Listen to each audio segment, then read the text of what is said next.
भजन्ति भजन्ति माम् माम् बुधा भाव समन्विताः बुधा भाव समन्विताः समन्विताः 10.9 मच्चित्ता मद्गत प्राणाः मच्चित्ता चित्तमत्तप्राणः बोधयन्ता परस्परम् बोधयन्तः परस्परम् कथयन्तश्च मां नित्यम् कथयन्ति मां नित्यम् नित्यम् तुष्यन्ति च रमन्ति च तुष्यन्ति च रमन्ति च चरणमन्ति च 10.10 तेषां सततयुक्तानां तेषां सततयुक्तानां सततयुक्तानाम् भजतां प्रीतिपूर्वकम् भजतां प्रीतिपूर्वकम्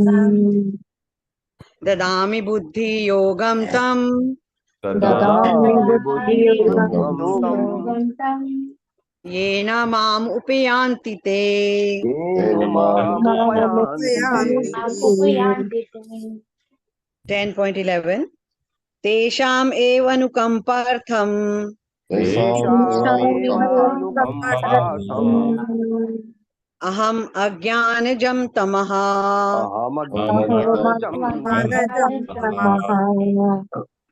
नाशायाम्य आत्मभावस्तो नाशयाम्यात्मभावस्तु ज्ञानदीपेन भास्वता ज्ञानदीपेन भास्वता। हरे कृष्णा प्रभु जी। धन्यवाद। हरे धन्यवाद कृष्णा। माता जी। हरे नेक्स्ट कृष्णा। श्लोकी सुमन अग्रवाल माता जी की है, ध्यान रखिए।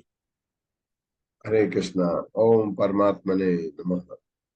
अथ श्रीमद् भगवद गीता राज विद्या राजगुह्य योगो नाम नवमो अध्याय।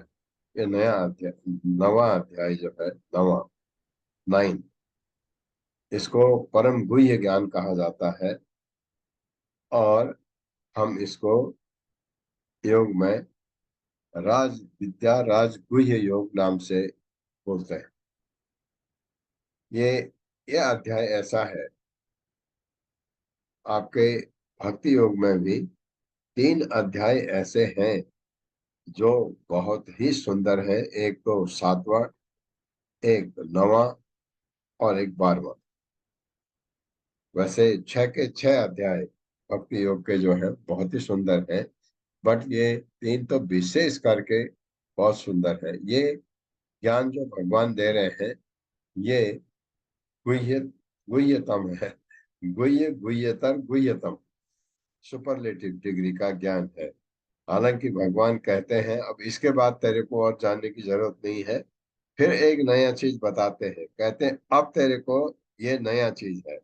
ऐसे करके नई नई पन्ने भगवान अर्जुन के सामने खोलते जाते हैं।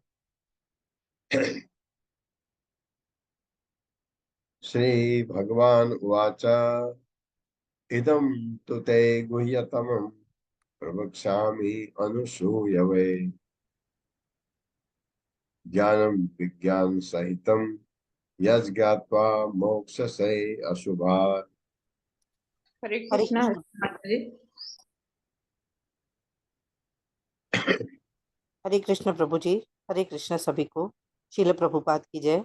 श्री भगवान ने कहा, हे अर्जुन, चूंकि तुम मुझसे कभी ईर्ष्या नहीं करते, इसलिए मैं तुम्हें यह परम गुह्य ज्ञान तथा अनुभूति बतलाऊंगा, जिसे जानकर तुम संसार के सारे कलेशों से मुक्त हो जाओगे। हाँ, यह है क्योंकि अनुसूयवे, अनुसूयवे ये शब्द आया है ईर्ष्या न करने वाला। दूसरा श्लोक पढ़ता हूँ। राज विद्या राजगुह्यम पवित्रम इदम उत्तमम प्रत्यक्ष अवगमम धर्म्यम सुसुखम कर्तुम अव्ययम। हरे कृष्ण। यह ज्ञान सब विद्याओं का राजा है, जो समस्त रहस्यों में सर्वाधिक गोपनीय है। यह परम शुद्ध है और चूंकि यह आत्मा की प्रत्यक्ष अनुभूति कराने वाला है, अतः यह धर्म का सिद्धांत है।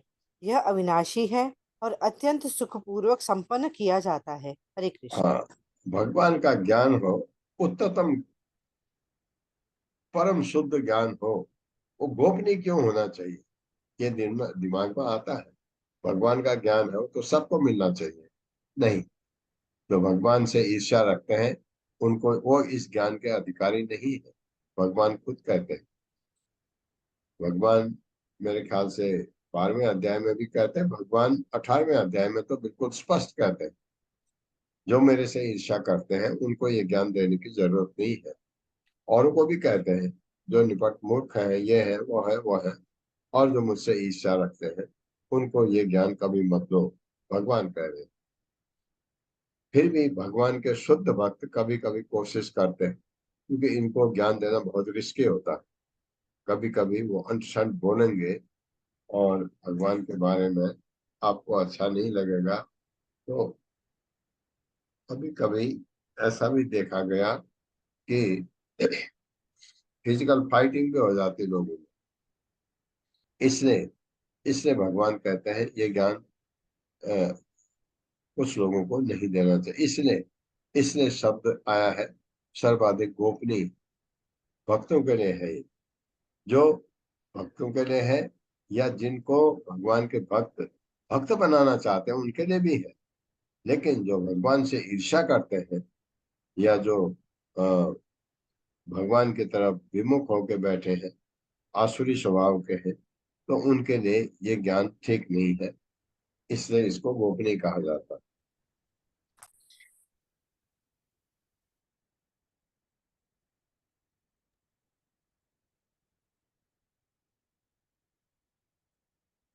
इतना प्रभुपाद ने तात्पर्य इतना लंबा लिखा है इसके ऊपर, तो ये बहुत जरूरी है आपके लिए पढ़ना।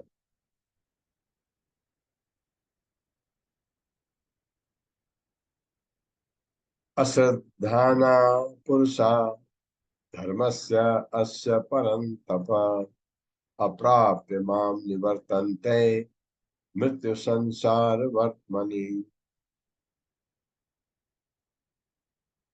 हरे कृष्ण। हे परंतप, जो लोग भक्ति में श्रद्धा नहीं रखते वे मुझे प्राप्त नहीं कर पाते, अतः वे इस भौतिक जगत में जन्म मृत्यु के मार्ग पर वापस आते रहते हैं। हरे कृष्ण। हाँ, अब जो भगवान पर श्रद्धा नहीं रखते हैं और भगवान उनके लिए ज्ञान खोलते भी नहीं है, तो वो जन्म मृत्यु के चक्र में चलते रहते हैं। ऐसा नहीं कि भगवान उनको दंड देने वाले हैं, दंड नहीं, दंड ये है कि भगवान अपने को रिवील नहीं करते। वो भगवान से विमुख अनशन भगवान के बारे में बात करते हैं। भगवान कहते हैं ठीक है तो ऐसे ही रह, तो उसको अधम लोक में घुमाते रहते हैं।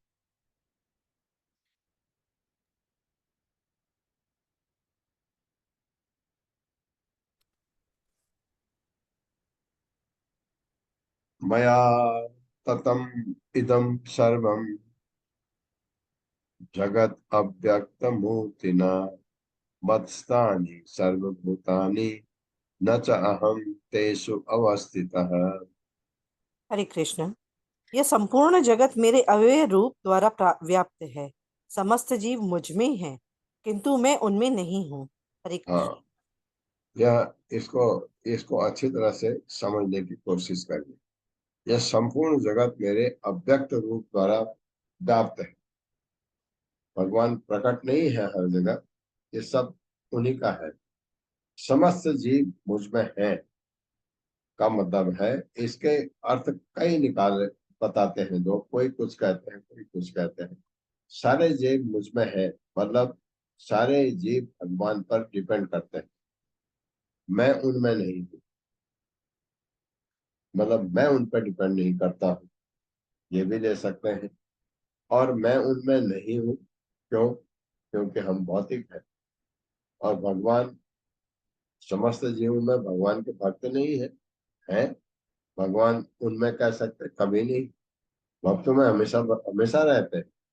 तो इसको ऐसे समझ लो आप कि समस्त जीव मुझ में है, मुझ पर डिपेंड करते हैं, मेरे पर आश्रित है। मैं उनमें नहीं, मैं उन पर आश्रित नहीं।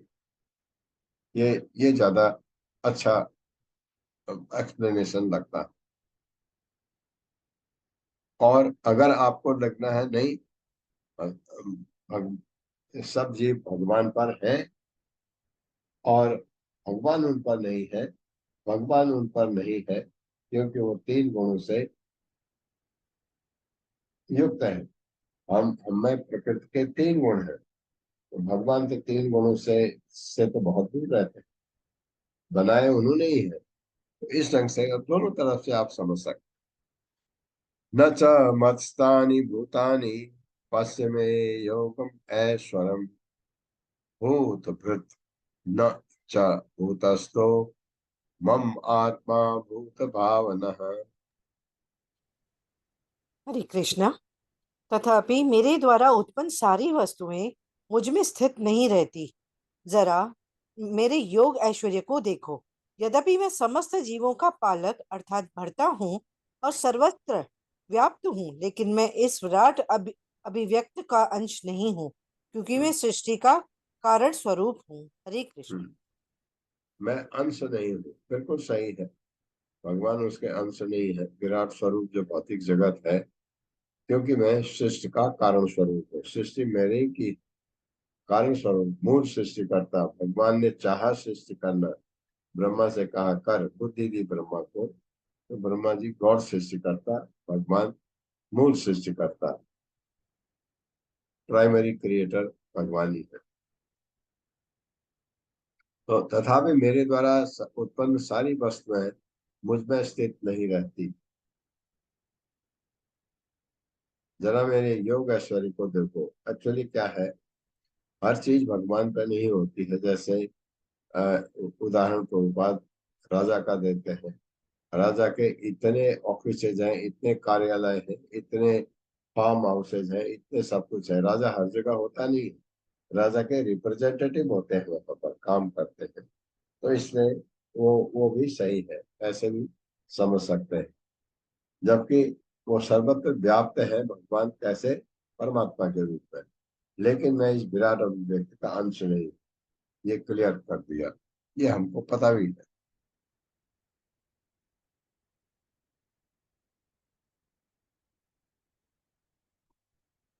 यथा आकाश स्थितो स्थितो नित्यम वायु सर्वत्र गो महान तथा सर्वाणि भूतानि मत्स्थानि इति उपधारय। हरे हरे कृष्णा कृष्ण। रुचिता प्रभु जी। परिवर्तन। हरे कृष्ण प्रभु। हरे कृष्ण प्रभु जी। जिस प्रकार सर्वत्र प्रवहमान प्रबल वायु सदैव आकाश में स्थित रहती है, उसी प्रकार समस्त उत्पन्न प्राणियों को मुझ में स्थित जानो। हरे कृष्ण प्रभु। जिस प्रकार समस्त प्रवाहमान प्रबल वायु आकाश में रहती है, मुझे आकाश समझो तो सब मुझ में है। ये भगवान का,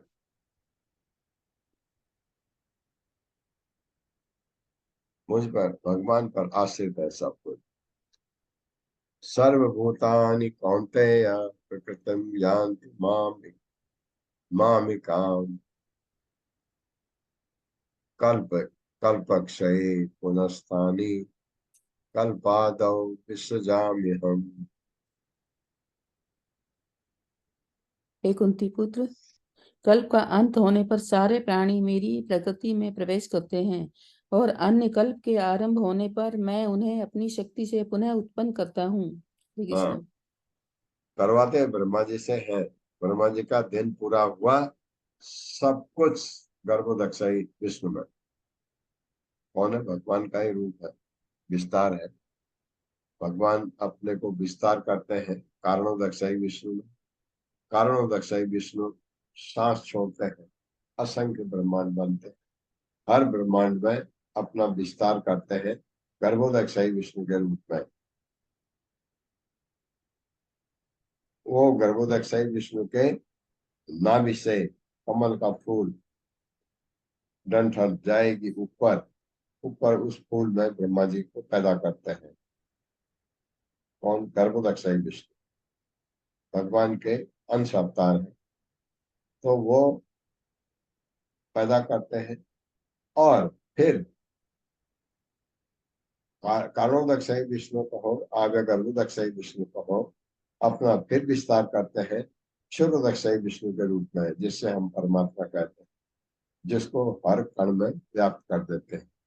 हर कण में, एक परमाणु के अंदर भी परमात्मा है, ऐसे करके बताया जाता है।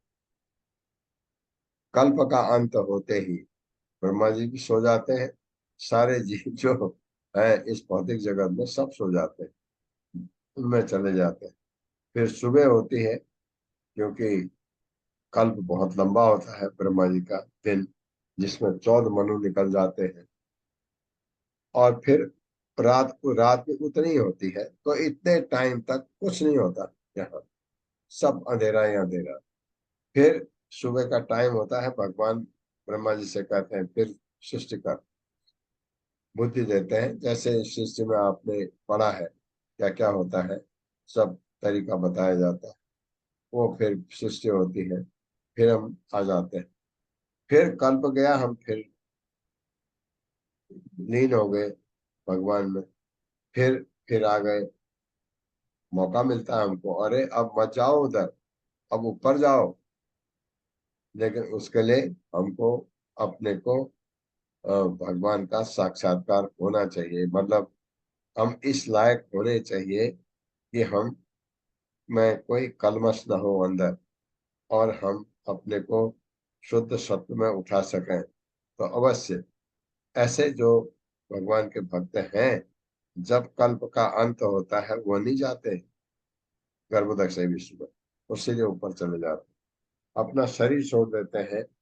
तो शरीर तो स्थूल है, तो उनके सबसे अच्छी बात क्या होती है, ऐसे व्यक्तियों में सूक्ष्म शरीर होता ही नहीं, क्योंकि सूक्ष्म शरीर है जो हमको घुमाता है अलग अलग योनि में। तो सूक्ष्म शरीर वो खत्म कर लेते हैं पहले, क्योंकि सूक्ष्म शरीर में हमारी इच्छाएं, मन, बुद्धि, अहंकार, ये सब होता है। तो सूक्ष्म शरीर को वो लोग पहले ही जीरो कर देते हैं। तो और आपका भौतिक शरीर तो यहाँ रहेगा, आत्मा जाएगी कहाँ? बैकुंठ, उसका तो रास्ता है। पानी को अगर आपने छोड़ दिया, एक आपके पास कोई शुद्ध पानी पूजा का रखा है, आपने उस पानी को नाली में डाला, वो तो गया नदी में, नदी से समुद्र में, वो उसका बहुत स्वभाव है। पानी समुद्र में जाना चाहता है, क्योंकि समुद्र उसका देवता है बड़ा। वो उसी तरह से आत्मा वैकुंठ जाना चाहती है। आत्मा दिव्य है, और दिव्य स्थान वैकुंठ है, तो वो वैकुंठ जाना चाहती है। लेकिन हम भौतिक कलम से, हमारे सूक्ष्म शरीर है आत्मा के साथ, तो आत्मा नहीं जा सकती वहां। आत्मा वहां जाएगी जहां ये सूक्ष्म शरीर जाएगा, ले जाएगा। कैसा शरीर मिलेगा, कैसा हमारा रंग होगा, सब कुछ, कैसा हमारा स्वास्थ्य हो, सब कुछ डिसाइड होता है कर्म के हिसाब से। उसी हिसाब से चलेगा, आत्मा वहां उसके साथ चली जाएगी। और जीव अगर स्वर्ग चला गया, आत्मा स्वर्ग चली जाएगी। जीव ने इतने कुकर्म किए हैं और वो नरक गया, तो आत्मा सूक्ष्म शरीर के साथ नरक चली जाएगी। ये बात।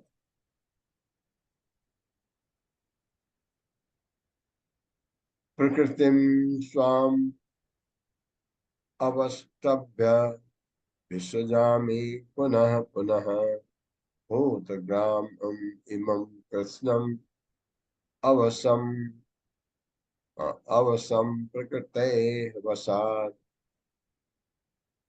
संपूर्ण विराट जगत मेरे अधीन है। यह मेरी इच्छा से बारंबार स्वतः प्रकट होता रहता है, और मेरी ही इच्छा से अंत में विनष्ट होता है। हरे विनष्ट हो कृष्ण। जाता है। प्रलय के कल्प के अंत में विनष्ट हो जाता है, भगवान में चला जाता है। मतलब विनष्ट होने का मतलब भगवान में, और यहाँ नहीं रहता, इसलिए विनष्ट कहा गया। और कल्प पे वो रात्रि गई, तो भगवान ब्रह्मा से कहते हैं फिर सृष्टि कर। ये चलता रहता है उनकी इच्छा से। अगर भगवान न कहे, ब्रह्मा जी सृष्टि नहीं कर सकते। भगवान कहे सोए हैं, सोए रहो, हाँ, तो और थोड़ा देर, सोए रहो, तो सृष्टि नहीं होगी। तो भगवान कहीं ब्रह्मा से उठ अब सृष्टि कर, तो सृष्टि होती उनकी इच्छा से। तो स्वराट है, ये बात अवश्य है। भगवान बीच में ऐसे गड़बड़ करते नहीं है, लेकिन वो उनकी मर्जी है। जैसे कल्प पूरा हुआ तो सब भगवान में चला गया, और रात ब्रह्मा जी की पूरी हुई तो सृष्टि होती है, लेकिन भगवान की मर्जी से।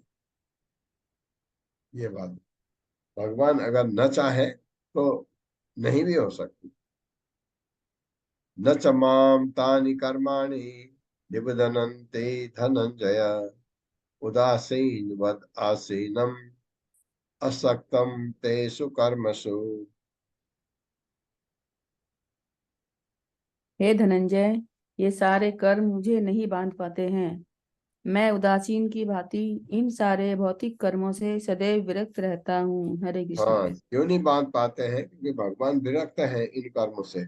सकाम कर्म भगवान के हिस्से में है ही नहीं, हमारे हिस्से में है। हम चिपक जाते हैं सकाम कर्म के साथ, भगवान नहीं। भगवान का हर कर्म दिव्य होता है। उनका कर्म कभी भी ये सकाम नहीं होता। भगवान सकाम कर्म अपने स्वार्थ के लिए, और निष्काम कर्म स्वार्थ के लिए नहीं।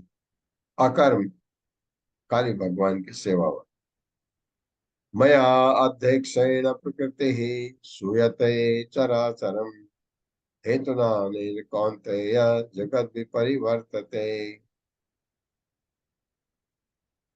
हे कुंती पुत्र, यह भौतिक प्रकृति मेरी शक्तियों में से एक है और मेरी अध्यक्षता में कार्य करती है, जिससे सारे चर तथा अचर प्राणी उत्पन्न होते हैं। इसके शासन में यह जगत बारंबार रजित और विनष्ट होता रहता है। हरे कृष्ण।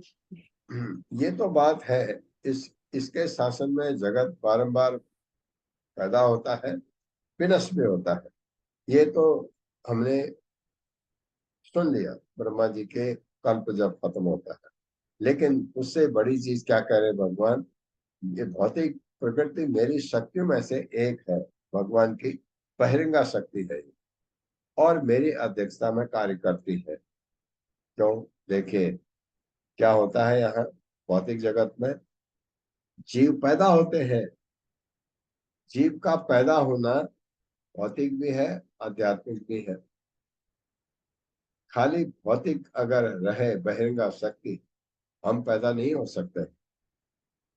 भगवान भी पार्टिसिपेट करते हैं। भगवान की कोई शक्ति जो पार्टिसिपेट करती है, नहीं तो ऐसा कैसे हो सकता है? एक शरीर का ये मांस का लोथड़ा पैदा हो, उसके अंदर आत्मा है। ये तो गजब की बात है ना। ऐसा कार्य भगवान के अलावा कोई नहीं कर सकता। एक मशीन बना दी, मशीन, उसमें आत्मा डाल दी, उसमें चेतना आ गई, है ना। ये जीव जो है एक ढंग से मशीन तो है, भौतिक पदार्थों से बना हुआ है। भौतिक पदार्थों से, जैसे आपकी गाड़ी है, गाड़ी में जान नहीं जा सकती है, लेकिन जीव में जान जाती है, चेतना आ जाती है, वो आत्मा की वजह से। तो ये काम, इतना महान काम, आप कोई साइंस लगा लो, कहीं भी कितना भी पढ़ लो, समझ नहीं आता कि एक ये पंचभूत का बना शरीर, इसमें आत्मा कहाँ से घुस गई? भगवान की कृपा। इसलिए भगवान का पार्टिसिपेशन होता है इसमें, भौतिक जगत। इसलिए हम चर अचर दोनों पैदा होते हैं। चर हम सारे प्राणी, अचर में पेड़ पौधे वगैरह। अब कह रहे हैं मूर्ख लोग मुझे नहीं जानते हैं करके भगवान। अब जानन्ति मामूढ़ा मानसीम तनुम आश्रितम, परम भावम अजानन्तो मम भूत महेश्वरम। हरे कृष्णा। सुमन अग्रवाल माता जी। सुमन अग्रवाल माता जी। ओके माता जी। हरे कृष्णा। हरे कृष्णा प्रभु जी, धन्यवाद, प्रणाम। हरे बढ़िया बात। कृष्णा। जब मैं मनुष्य रूप में अवतरित होता हूँ तो मूर्ख मेरा उपहास करते हैं। वे मुझ परमेश्वर के दिव्य स्वभाव को नहीं जानते। हाँ, हरे कृष्ण। ये हंसते हैं। ये तो आप औरों की तो बात छोड़िए, दुर्योधन हंसता है, अरे ग्वाला ये क्या करेगा मेरे लिए, ऐसे करके भगवान ने थोड़ा सा दिखाया, उसको फिर भी नहीं समझ आया। भगवान ने जैसे उसको कहा इसको ग्वाले को बांध दो, तो ग्वाला इतना बड़ा बन गया, उसको दिमाग में फिर भी नहीं समझ आया। ये होता है क्यों? भगवान कहते हैं उसको मैं समझने ही नहीं देता हूँ, अपने को मैं अपनी अंतरंगा शक्ति से अपने ऊपर चादर डाल देता हूँ ताकि वो मुझे समझ ही नहीं सके। जब मैं मनुष्य रूप में अवतरित होता हूँ तो मूर्ख मेरा उपहास करते हैं, वे मुझ परमेश्वर के दिव्य स्वभाव को नहीं जानते। एक श्लोक और आगे आता है, शायद 12वें में है, जहाँ भगवान कहते हैं वो चाहे भी मुझे तब भी नहीं पहचान सकता। 7वें या 12वें में कहीं पर है। वही श्लोक पढ़ रही हूँ मैं अभी। बहुत लंबा तात्पर्य पढ़ना चाहिए आपको। मोगाशा मोग कर्माणो मोग ज्ञान विषय तसः राक्षसीं आसुरीं चैव प्रकृतिं मोहिनीं श्रिता। हरे कृष्णा प्रभु जी। जो लोग इस प्रकार मोहग्रस्त होते हैं वे आसुरी तथा नास्तिक विचारों के प्रति आकृष्ट रहते हैं। इस मोहग्रस्त अवस्था में उनकी मुक्ति आशा, उनके सकाम कर्म तथा ज्ञान का अनुशीलन सभी निष्फल हो जाते हैं। हरे कृष्ण। ये भगवान बता रहे हैं, मोहग्रस्त हो जाते हैं, वे आसुरी तथा नास्तिक विचारों के प्रति आकर्षित होते हैं। इस मोहग्रस्त अवस्था में उनकी मुक्ति आशा, उनके सकाम कर्म तथा ज्ञान का अनुसरण सभी निष्फल हो जाते हैं क्योंकि मोहग्रस्त हो गए। ये कुछ भी उनके हाथ नहीं लगता है का मतलब ये 84 लाख में जन्म मृत्यु जरा व्याधि से छुट्टी नहीं कर पा सकते वो। महा आत्मानः तु मां पार्थ दैवीं प्रकृतिम आश्रिता भजन्ति अनन्य मनसो ज्ञात्वा भूतादिम अव्ययम्। हे पार्थ, मोह मुक्त महात्मा जन देवी प्रकृति के संरक्षण में रहते हैं। वे पूर्णतः भक्ति में निमग्न रहते हैं क्योंकि वे मुझे आदि तथा अविनाशी भगवान के रूप में जानते हैं। हरे कृष्ण। हाँ, एक तो मोहग्रस्त लोगों के बारे में बताया कि वो उसी चक्कर में घूमते रहते हैं। अब जो मोह मुक्त है मेरे भक्त, उनका क्या हाल है? भगवान कह रहे हैं वो दैवी प्रकृति के संरक्षण में रहते हैं। दैवी प्रकृति के मतलब भगवान के संरक्षण में रहते हैं। वे पूर्णतः भक्ति में निमग्न रहते हैं क्योंकि वे मुझे आदि तथा अविनाशी भगवान के रूप में जानते हैं। तो मेरा कर्तव्य है उनको प्रोटेक्शन देना। ये बात सततम कीर्तयन्तो माम यतन्तश्च धृवताः नमस्यन्तश्च मां भक्त्या नित्ययुक्ता उपासते। ये महात्मा मेरी महिमा का नित्य कीर्तन करते हुए, दृढ़ संकल्प के साथ प्रयास करते हुए, मुझे नमस्कार करते हुए भक्ति भाव से निरंतर मेरी पूजा करते हैं। ये तो इनका भगवान अवश्य ध्यान रखते हैं। ज्ञान यज्ञेन च अपि अन्ये यजन्तो माम उपासते एकत्वेन पृथक्त्वेन बहुधा विश्वतो मुखम। अन्य लोग जो ज्ञान के अनुशीलन द्वारा यज्ञ में लगे रहते हैं वे भगवान की पूजा उनके अद्वय रूप में, विविध रूपों में तथा विश्व रूप में करते हैं। हरे कृष्णा प्रभु जी, दंडवत प्रणाम। हरे कृष्ण माता जी। ज्ञान के अनुशीलन द्वारा जो करते हैं। 16वां श्लोक। अहम क्रतुः अहम यज्ञ स्वधा अहम अहम औषधम मंत्रो अहम अहम एव आज्यम अहम अग्नि अग्नि ही अहम हुतम। हरे कृष्णा शकुंतला पौर माता जी। हरे कृष्णा माता जी। हरे कृष्णा प्रभु जी, दंडवत प्रणाम। किंतु मैं ही कर्म कांड, मैं ही यज्ञ, पितरों को दिया जाने वाला तर्पण, औषधि, दिव्य ध्वनि, मंत्र, घी, अग्नि तथा आहुति हूँ। हरे कृष्णा। अगर आप ऐसा करते हो, कर्म कांड करते हो, ये यज्ञ करते हो, यज्ञ भी ज्यादातर कर्म कांड ही होते हैं, किसी फल के निमित्त किए जाते हैं, लेकिन वो यज्ञ जो किसी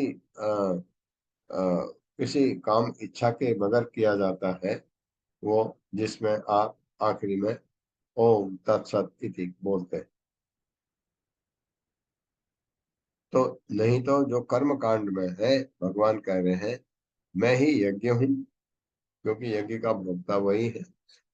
पितरों को दिया जाने वाला तर्पण भी मैं ही हूँ, क्योंकि अगर पितरों को आपने तर्पण दिया, पितर खुश हुए, भगवान को नमस्कार किया आपकी वजह से।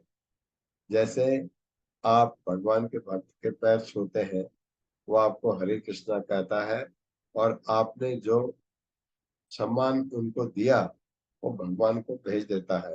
क्यों? भक्त कभी भी हमारे सम्मान को नहीं लेते, तो भगवान को पास ऑन कर देते। औषधि, दिव्य ध्वनि, मंत्र, घी, अग्नि तथा आहुति हूँ, मैं ही हूँ सब कुछ, ये कह रहे भगवान। क्योंकि ये भगवान के लिए होता है हर चीज, तो उसको वो कहते हैं वो मैं ही हूँ। पिता अहमस्य जगतो, माता धाता पितामहः, वेद्यम पवित्र ओंकार, ऋक्षाम यजुरेव च।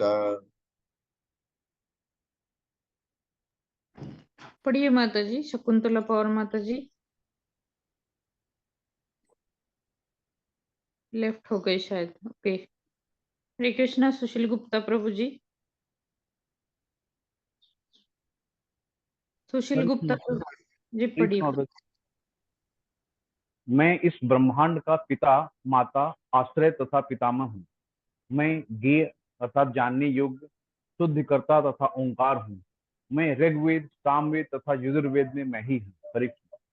हाँ, अब आपको इसमें एक क्वेश्चन आता है कि अथर्ववेद क्यों नहीं कहा है। अथर्ववेद बाद में वेद व्यास ने अलग किया था। ऑफकोर्स वेद तो एक ही था पहले, शायद यजुर्वेद था। वेद व्यास ने उनको 4 में डिवाइड किया। जब ये लिखा होगा वेद व्यास ने, तब इसी में अथर्ववेद भी इसी में यजुर्वेद में होगा। इसलिए ये प्रश्न उठता है ना, अथर्ववेद क्यों नहीं लिखा है इसमें। अथर्ववेद भी है, इन्हीं में से है, शायद यजुर्वेद में होगा, फिर बाद में उन्होंने अलग किया था। उस समय पर अलग नहीं हुआ होगा, इसलिए ये कहते हैं भगवान। वेद मैं हूँ। वेद का मतलब, वेदों का मतलब, वेदों का उद्देश्य क्या है? पढ़ के भगवान को जानना। ये जिसको भगवान समझ आ गए भक्ति करके, उसको वेद पढ़ने की जरूरत नहीं, ये शास्त्र कहते हैं। गति ही भर्ता प्रभु साक्षी, गति ही भर्ता प्रभु साक्षी, निवास शरणम सुहृत्, प्रभव प्रलय स्थानम निधानम बीजम अव्ययम। पढ़िए हरे प्रभु जी। कृष्ण। मैं ही लक्ष्य, पालन करता, स्वामी, साक्षी, धाम, शरण स्थली तथा अत्यंत प्रिय मित्र हूँ। मैं सृष्टि का प्रलय, सबका आधार, आश्रय तथा अविनाशी बीज भी हूँ। हरे कृष्ण। अविनाशी बीज भी हूँ। जो मैं कह रहा था आपको, भौतिक जगत में अगर हम सोचते हैं कि हमने बीज डाल दिए और पौधे उगेंगे, हाँ उगते हैं, क्योंकि भगवान बहुत ही सुहृद है, हितैषी। लेकिन किसी किसी भी पॉइंट पर रोक सकते हैं। किसी भी पॉइंट पर हम पैदा होते हैं, माँ बाप के मिलने से पैदा होते हैं, लेकिन भगवान का पार्टिसिपेशन है, उनका पार्टिसिपेशन ना हो तो हम पैदा नहीं हो सकते। ये भगवान ने कहा। तो अविनाशी बीज भी है, सबका आधार है, आश्रय है, श्रेष्ठ प्रलय सब कुछ मैं ही हूँ।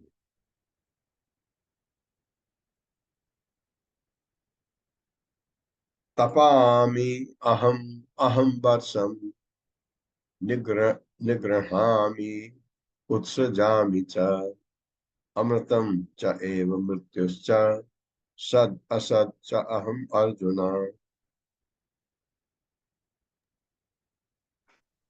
कृष्ण, हे अर्जुन, मैं ही ताप प्रदान करता हूँ और वर्षा को रोकता तथा लाता हूँ। मैं अमृत हूँ और साक्षात मृत्यु भी हूँ। आत्मा तथा पदार्थ अतः सत तथा असत दोनों मुझ में ही हैं। हरे कृष्णा। क्योंकि भौतिक जगत भगवान ने बनाया, आध्यात्मिक तो है ही। आध्यात्म में तो भगवान वहां रहते भी हैं, लेकिन भौतिक जगत भी उन्होंने बनाया है। तो एक को सत कहते हैं, कौन से आध्यात्मिक जगत को, एक को असत कहते हैं, पदार्थ को। पदार्थ मतलब हमारा भौतिक जगत, वो मैं ही भगवान कहते हैं। दोनों मुझ पर ही है, भगवान से ही आए हैं। कोई सही बात है। मैं ताप प्रदान करता हूँ क्योंकि सूर्य भगवान के नेत्र माने जाते हैं, तो सूर्य की रोशनी से हम ताप मिलता है। वर्षा को लाता भी हूँ, रोकता भी हूँ। हालांकि ये काम उन्होंने इंद्र को दिया है, लेकिन प्राइमरी जो सोर्स है भगवान। भगवान है तो सब कुछ है, भगवान नहीं है तो कुछ भी नहीं। ये बात जरूर है। लेकिन उन्होंने काम सौंपे हुए हैं, ये तुम ये करेगा, ये करेगा। और लेकिन भगवान कभी भी इंटरवीन कर सकते हैं। त्रय विद्या माम सोपमा पूत पापा यज्ञैरिष्ट्वा स्वर्गतिं प्रार्थयन्ते ते पुण्यमासाद्य सुरेन्द्रलोकम् अश्नन्ति दिव्यान् दिवि देव भोगान्। हरे कृष्णा। जो वेदों का अध्ययन करते तथा सोमरस का पान करते हैं, वे स्वर्ग प्राप्ति की गवेषणा करते हुए अप्रत्यक्ष रूप से मेरी पूजा करते हैं। वे पाप कर्म से शुद्ध होकर इंद्र के पवित्र स्वर्गिक धाम में जन्म लेते हैं, जहां वे देवताओं का सा आनंद भोगते हैं। हरे कृष्ण। हाँ, ये कौन है जो वेदों का अध्ययन करते, सोमरस का पान करते? वे स्वयं प्राप्ति की गवेषणा करते हुए अप्रत्यक्ष रूप से मेरी पूजा करते, भगवान की पूजा नहीं करते। देवताओं की, किसके? इंद्र की पूजा। इंद्र लोग जाना है, इंद्र की पूजा। लेकिन भगवान कहते हैं वो मिलता मुझे ही है। हाँ, घूम घाम के मिलता है। मतलब अविधि पूर्वक वो पूजा करते हैं। ऐसे भगवत गीता में कहा भी है पहले भगवान ने कि ऐसे पूजा अविधि पूर्वक है। आप देवताओं को अर्पित करें। देवता भगवान के सहायक है। कोई जो आपका सच्चा सहायक होगा वो पहले आपको प्रदान करेगा, फिर खाएगा। तो इसलिए देवताओं को भी आप पूजा करते हैं तो भगवान को जाता है, लेकिन वो भगवान कहते हैं अविधि पूर्वक है।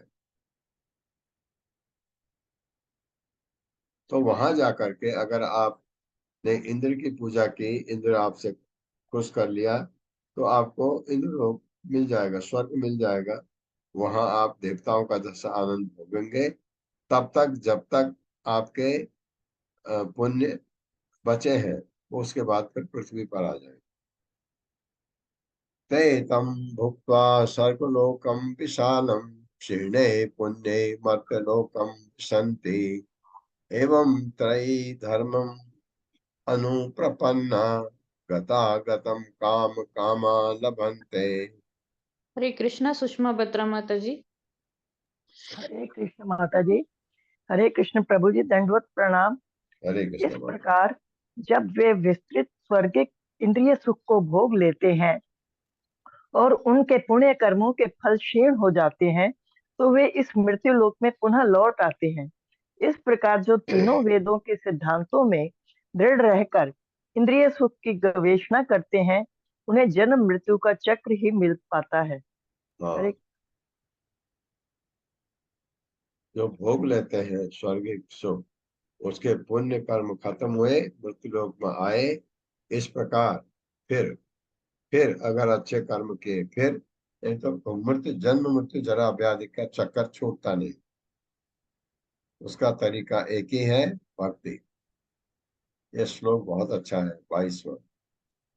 अनन्यश्चिन्तयन्तो मां ये जना पर्युपासते तेषां नित्य अभियुक्तानां योग क्षेमं वहाम्यहम्। भक्त का क्या करते हैं भगवान, सुनिए। अनन्यश्चिन्तयन्तो मां ये जना पर्युपासते तेषां नित्य अभियुक्तानां योग क्षेमं वहाम्यहम्। सुनिए, पढ़िए मान।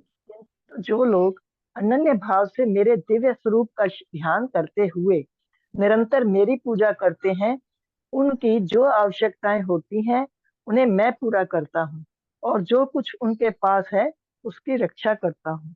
हाँ, भक्त को डरने का जरूरत नहीं। भक्त के जो चीज उसके पास है उसकी भगवान रक्षा करते हैं, और जिसकी उसे आवश्यकता है, जिस चीज की उसे आवश्यकता है, भगवान उसको देते हैं। भक्त को महल तो चाहिए ही नहीं है। भक्त की बात हो रही है, ये सुन लीजिए। भक्त को सपोज करिए ऐसी जगह है, उसको भगवान के भक्ति करने के लिए जगह नहीं मिल रही, भगवान दे देंगे उसको।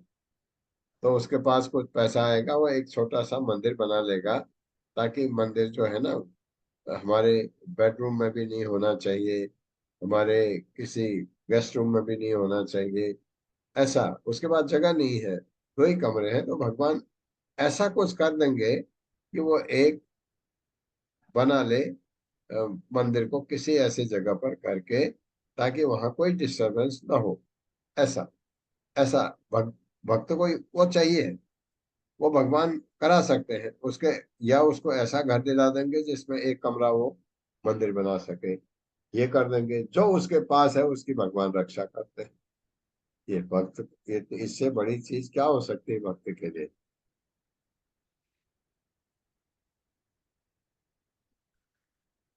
ये अपि अन्य देवता भक्ता यजन्ते श्रद्धयान्विता ते अपि माम एव कौन्तेय यजन्ति, ये यजन्ति अविधि पूर्वकम।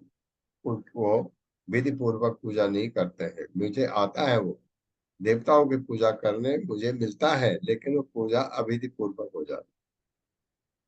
हे कुंती पुत्र, जो लोग अन्य देवताओं के भक्त हैं और उनकी श्रद्धा पूर्वक पूजा करते हैं, वास्तव में वे भी मेरी ही पूजा करते हैं, किंतु वे ये त्रुटिपूर्ण ढंग से करते हैं। हाँ, भगवान इनके अगर आप देवी के भक्त हैं, भगवान आपकी श्रद्धा को बढ़ा देते हैं देवी की तरफ, ताकि आप पूजा करें उनकी।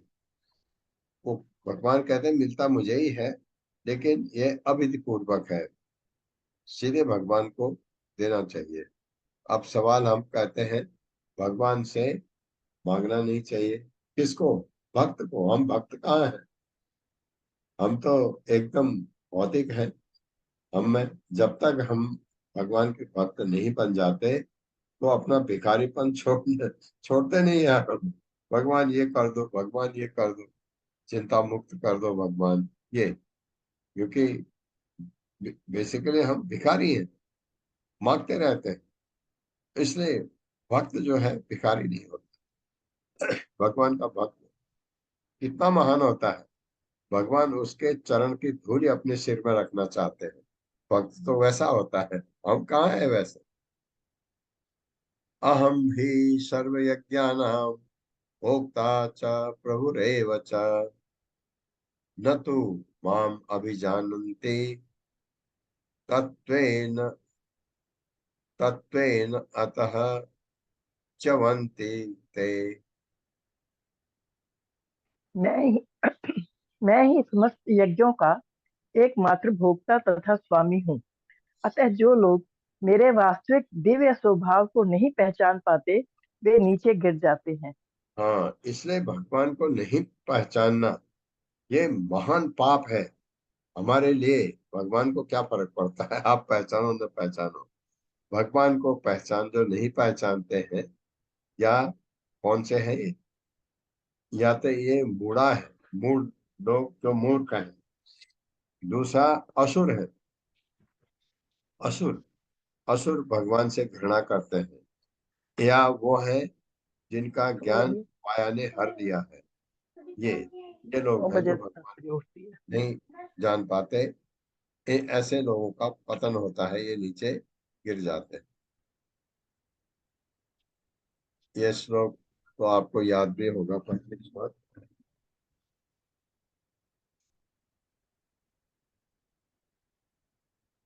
यान्ति देवव्रता देवान् पितृयान्ति कृतव्रताः भूतानि यान्ति भूतेज्या यान्ति मद्याजिनो अपि माम्। जो देवताओं की पूजा करते हैं वे देवताओं के बीच जन्म लेंगे, और जो पितरों को पूजते हैं वे पितरों के पास जाते हैं। जो भूत प्रेतों की उपासना करते हैं वे उन्हीं के बीच जन्म लेते हैं, और जो मेरी पूजा करते हैं वे मेरे साथ निवास करते हैं। हरे कृष्ण प्रभु जी। हरे कृष्ण माता जी, ये बात धन्यवाद। धन्यवाद माता जी। ये जो देवताओं की पूजा करते हैं देवताओं के बीच जन्म लेंगे, और जो पूजा करते हैं श्रद्धा से, पितरों को पूजते हैं, पितरों के पास जाते हैं। अब यहाँ पर आप ये पर करते हैं, पितरों को हम पिंड दान देते हैं, वो पूजा नहीं है, तो आप पिंड दान देना।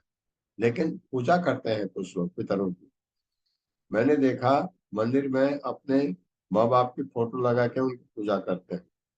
ये गलत है वैसे तो। मैं बहुतों को बोला भी है जिनको मैं जानता हूँ कि माँ बाप भगवान नहीं है, इनकी फोटो आप अलग से लगाओ, मंदिर में नहीं लगाना चाहिए। मंदिर में माँ बाप का फोटो लगाना गलत है। और लेकिन अगर आप भगवान की फोटो हटा के माँ बाप की पूजा करते हो, गलत नहीं है, क्योंकि माँ बाप आपके बहुत ही आदरणीय होते हैं, लेकिन वो भगवान नहीं है। वो भगवान तो छोड़िए, वो देवता भी नहीं है। तो आप उनकी पूजा करेंगे तो फिर तो लोग जा सकते हैं, ये कहा जाता है। तो सबसे इतना इतनी करने की क्या जरूरत है, सीधे भगवान की पूजा करो, सब संतुष्ट है।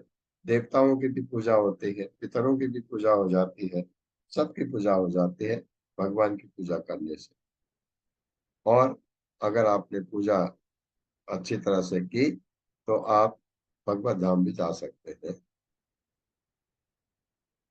पत्रम पुष्पम फलम तोयम यो मे भक्त्या प्रयच्छति तदहम भक्ति उपहतम अश्नामि प्रियतात्मनः। हरे कृष्णा। पूनम अखिलेश कुमार माता जी। हरे कृष्णा प्रभु जी। हरे कृष्णा माता जी, दंडवत प्रणाम। यदि कोई प्रेम तथा भक्ति के साथ मुझे पत्र, पुष्प, फल या जल प्रदान करता है तो मैं उसे स्वीकार करता हूँ। हरे कृष्ण। हाँ, स्वीकार करता हूँ प्रेम से। प्रेम तथा भक्ति के साथ अगर आप भगवान को दे रहे हैं कुछ भी, भगवान स्वीकार करते हैं। आपके पास नहीं है कुछ पत्र, तुलसी का पत्र का मतलब तुलसी के पत्र से ज्यादा मत समझना चाहिए, क्योंकि भगवान को तुलसी बहुत पसंद है। तुलसी का पत्र रख दिया आपने, एक फल उसके ऊपर तुलसी का पत्ता रख दिया, एक गिलास में दूध, एक गिलास में पानी, दोनों में तुलसी का फल, तो अर्पित कर भगवान सहर्ष स्वीकार करेंगे। लेकिन अपने खाने के लिए आपने 10 पदार्थ बनाए भगवान के लिए, ये गलत है। ये गलत है, ये गलत है। आप जो पका रहे हो अपने लिए वो भगवान को अर्पित होना चाहिए। उसको ऐसा करिए कि वो सात्विक बने। लहसुन प्याज हटा दीजिए बिल्कुल किचन में। जितने भी लोग आप हैं जिनके अपने घर में कमांड है, लहसुन प्याज छुट्टी कर दो बिल्कुल एकदम, क्योंकि ये भगवान को अर्पित नहीं हो सकता। लहसुन प्याज। तीसरा है मसूर की दाल, लेंटिल दाल, ये बिल्कुल हटा दो घर से, क्योंकि ये इनमें तामस है, तामसी है, आपके विचार तामसी कर देंगे। तो ये हटा दो, भगवान को भोग जो पकाओ भगवान को लगाओ, जितना पका सकते हो। कभी कभी बीमार होते हैं बीमार होते हैं, मुझे अनुभव है इस चीज का। हम अपने लिए ही नहीं बना पा रहे हैं, क्या करें? तो भगवान को आप दूध फल भेंट कर सकते हैं, लेकिन आप जरा सा उठने की हालत में है तो भगवान के लिए अवश्य खाना बनाना चाहिए।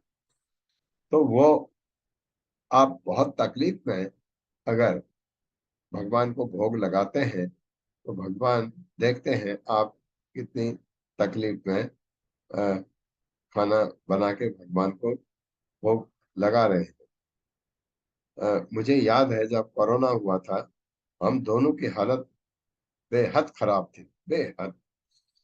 और उसमें सवाल ये था कि भगवान को भी लगना है, अपने लिए भी चाहिए था, खाने के लिए तो अपने के लिए भी चाहिए। तो किसी तरह बुखार में वाइफ ने खाना बनाया, मैंने बुखार में भगवान को भोग लगाया, तो भगवान को धन्यवाद दिया कि आपकी वजह से हमने खाया, नहीं तो हम खाने के अगर भगवान को नहीं लगाना होता शायद हम पकाते भी नहीं।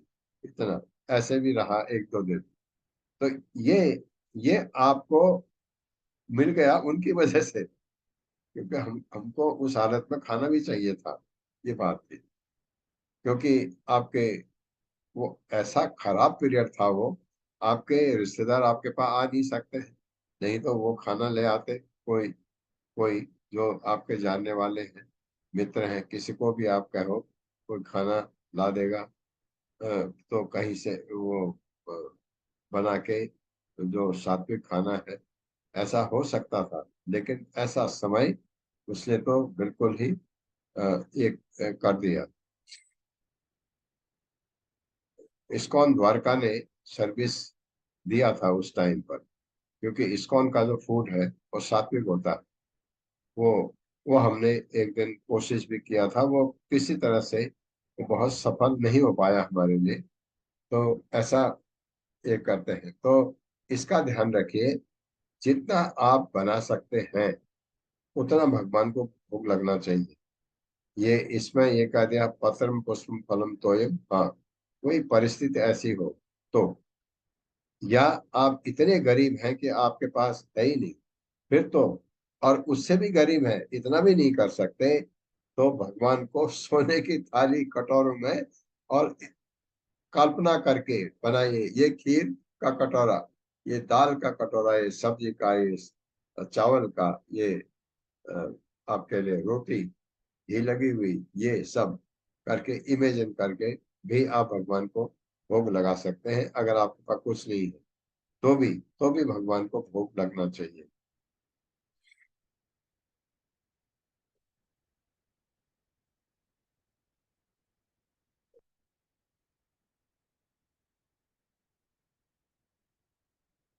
ये 27 से अगले हफ्ते करेंगे। ओम अज्ञान तिमिरांधक्ष ज्ञानांजन शलाकया चक्षुरुन्मिलितं येन तस्मै श्री गुरवे नमः। नमः विष्णुपादाय कृष्णप्रेष्ठाय भूतले श्रीमते भक्तिवेदांत स्वामिनिति नामिने। नमस्ते सारस्वती देवे गौरवाणी प्रचारिणे निर्विशेष शून्यवादी पाश्चात्य देश तारिणे। जय श्री कृष्ण चैतन्य प्रभु नित्यानंद श्री अद्वैत गदाधर शिवासादि गौर भक्तवृंद। हरे कृष्णा कृष्ण कृष्णा हरे हरे, हरे राम राम राम हरे हरे।